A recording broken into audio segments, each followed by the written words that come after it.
Assalamualaikum warahmatullahi wabarakatuh. Pada hari ini kami akan menjelaskan rancangan bangun sistem LDS off grid pada rumah tinggal. Sebelum kami menjelaskan rancangan ini, kami akan memperkenalkan diri. Perkenalkan, nama saya Alapsyah dengan NIM 24 USP 011 dan teman saya Adrian dengan NIM 24 USP 005. Baik, sebelum merancang sistem LDS, ada pun langkah awal yang perlu kita lakukan. Yang pertama itu menghitung kebutuhan energi harian. Langkah pertama dalam merancang sistem LDS off grid adalah menentukan kebutuhan energi rumah yang Anda dengan tepat. Ini merupakan fondasi dari seluruh desain sistem karena akan menentukan ukuran panel surya, kapasitas baterai dan komponen lainnya. Dari sini bisa kita lihat di sistem rancangan rumah ini ada peralatan, contohnya mesin cuci, kipas angin, kulkas, pompa air, charger HP, speaker, lampu. Ada dayanya, jumlah yang perharinya, energi watt luasnya.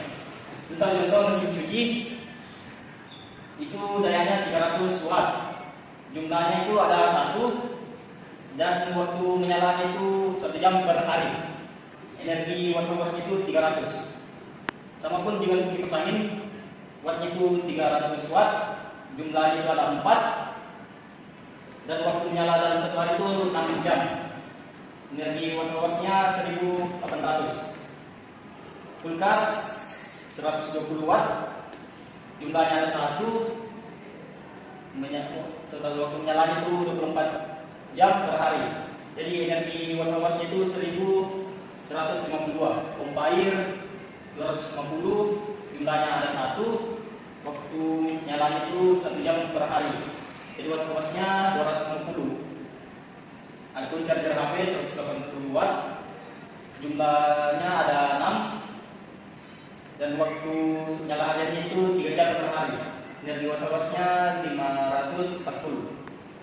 Rice cooker dayanya 400, jumlahnya ada 1 dan jam nyalanya itu 22 jam per hari. Energi watt luasnya 800 dan yang terakhir ada lampu, jumlah daya itu 50 watt dan jumlah lampunya ada 9. Nyala hariannya itu 12 jam per hari. Energi watt luasnya 450. Jadi total konsumsi rumah yang kami rancang ini sekitar 5.292 watt hours, kurang lebih 5,292 kilowatt hours, tambah 20% margin keamanan. Baik, langkah selanjutnya itu yang kedua, menentukan peak hours di Indonesia. Peak hours adalah jumlah jam dalam sehari ketika intensitas radiasi matahari setara dengan 100 watt per meter persegi. Parameter ini sangat penting untuk menentukan produktivitas panel surya di lokasi spesifik Anda. Variasi PSH di Indonesia. Indonesia memiliki keuntungan geografis terletak di garis khatulistiwa dengan rata-rata PSH sekitar 4 hingga 5 jam per hari. Namun nilai ini bervariasi bergantung lokasi, musim dan kondisi cuaca lokal. Seperti di wilayah barat, contohnya di Sumatera dan Jawa, waktu peak sun-nya itu sekitar 3 sampai 4,5 jam per hari. Adapun di wilayah tengah seperti Kalimantan, waktu peak sun hours-nya itu kisaran 4 jam sampai 5,5 jam per hari. Adapun wilayah timur seperti Sulawesi dan Papua, peak sun hours-nya itu 4 sampai 5,5 jam per hari. Nilai PSH lokal Anda dapat peroleh di database NASA, PVGIS atau Badan Meteorologi setempat untuk perhitungan yang lebih akurat. Selanjutnya, efisiensi dan rugi-rugi dalam sistem LDS. Yang pertama itu ada inverter. 92 sampai 96% efisiensi konversi DC ke AC. Inverter bergabung dengan topologi transformerless mencapai efisiensi tertinggi. Yang kedua ada kabel DC. 1 sampai 3% rugi-rugi resistif pada kabel DC dapat diminimalkan dengan pemilihan penampang kabel yang tepat dan routing yang efisien. Yang ketiga ada efek suhu. Koefisien suhu panel surya menurunkan efisiensi sekitar 0,4% per Celcius. Di atas 25 derajat Celcius di iklim tropis, efek ini signifikan. Dan keempat ada zoilit dan debu, kotoran burung dan bayangan parsial dapat menurunkan output hingga 5-10%. Pembersihan rutin sangat penting. Yang kelima ada controller MPPT. 98-99% efisiensi rating teknologi MPPT modern sangat efisien dalam mengoptimalkan daya panel surya. Untuk perhitungan praktis gunakan efisiensi total sistem N total sama dengan 0,7. Sebagai nilai konservatif yang sudah memperhitungkan semua teknologi di atas, ini memberikan margin aman untuk kondisi operasi real world yang tidak selalu optimal. Lanjut, kita akan menghitung daya air panel surya.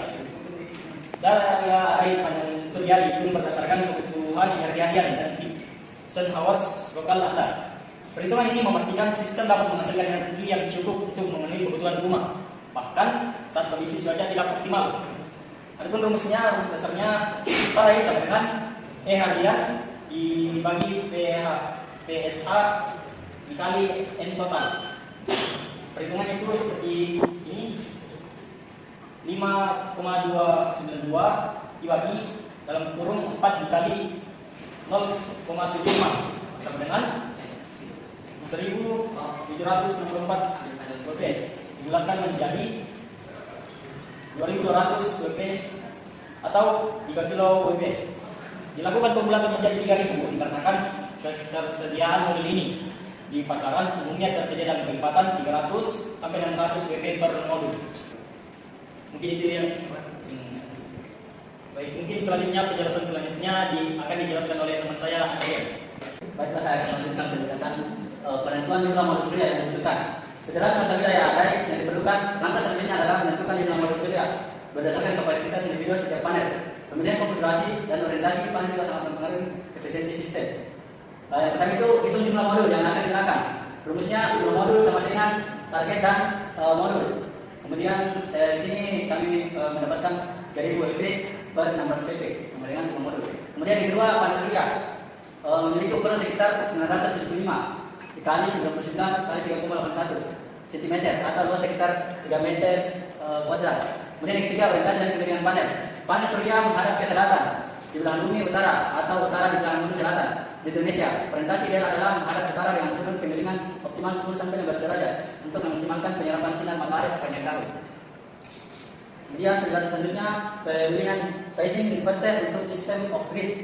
Inverter adalah komponen penting yang mengubah arus DC dari current dari panel surya ke baterai jadi arus AC atau alternatif current yang dapat digunakan oleh perangkat rumah tangga standar. Memilih inverter yang tepat menentukan keandalan dan efisiensi sistem. Adapun kapasitas inverter harus mampu mengenai beban dan beban terus menerus. Beban puncak adalah daya maksimum saat perangkat beroperasi bersamaan, sementara beban terus menerus adalah rata-rata penggunaan normal. Identifikasi seperti kulkas, pompa, AC yang dapat mencapai 3-5 kali arus 19 saat startup. Kemudian untuk rumah dengan beban 8,11 kWh, kulkas 120 watt, starting 600 watt, dan pompa air 1000 watt. Kemudian pastikan full stand off untuk kompatibilitas dengan semua jenis beban, terutama peralatan elektronik, sensitif dan motor induktif. Kemudian tentukan charger controller. Yang pertama itu gunakan tipe MPPT atau maximum power point tracking, di mana MPPT ini lebih efisien dengan efisiensi 90-98%. Cocok untuk sistem besar, mampu meningkatkan output panel surya hingga 30% dibanding tipe PWM, sehingga menghasilkan energi yang lebih banyak daripada yang sama. Kemudian yang kedua, pemilihan tegangan. Sistem DC sangat mempengaruhi efisiensi dan daya sistem. 12 volt cocok untuk sistem kecil, lebih kecil dari 500 watt. Harus besar, memerlukan kabel tebal. Kemudian yang 24 volt menengah, 500 sampai 1500 watt. Kompromi antara kompleksitas dan efisiensi. Kemudian yang terakhir 48 volt, optimal untuk sistem lebih besar 1 kW, arus rendah, kabel lebih ekonomis. Kemudian yang ketiga, penentuan kapasitas. Pilih charge controller dengan rating arus ampere sesuai dengan daya panel surya. Rumus arus sama dengan total daya panel, kemudian tegangan sistem volt kali 1,25 safety factor NEC. Kemudian arus contohnya di sini 600 bagi 48 kali 1,25 didapatkan 12,5 kali 1,25 sama dengan 12,625 ampere. Pilih LPPT 20 ampere. Kemudian slide selanjutnya yaitu menentukan berapa lama sistem bertahan. Otonomi sistem adalah periode waktu yang dapat diukur sebetulnya oleh baterai tanpa adanya input energi dari panel surya. Pertama itu tentukan periode otonomi. Biasanya 2-3 hari untuk sistem di daerah tropis seperti Indonesia. Periode ini mempertimbangkan kemungkinan cuaca buruk atau musim hujan dengan sinar matahari terbatas. Wilayah yang pada musiman signifikan mungkin memerlukan otonomi lebih panjang. Kemudian langkah kedua, hitung kebutuhan energi penyimpanan.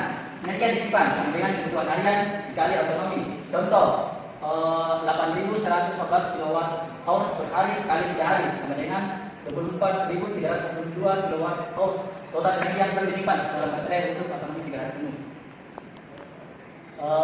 Penentuan kapasitas baterai. Baterai adalah jantung dari sistem LTS of grid, menyimpan energi yang dihasilkan manusia untuk digunakan saat malam hari atau cuaca buruk.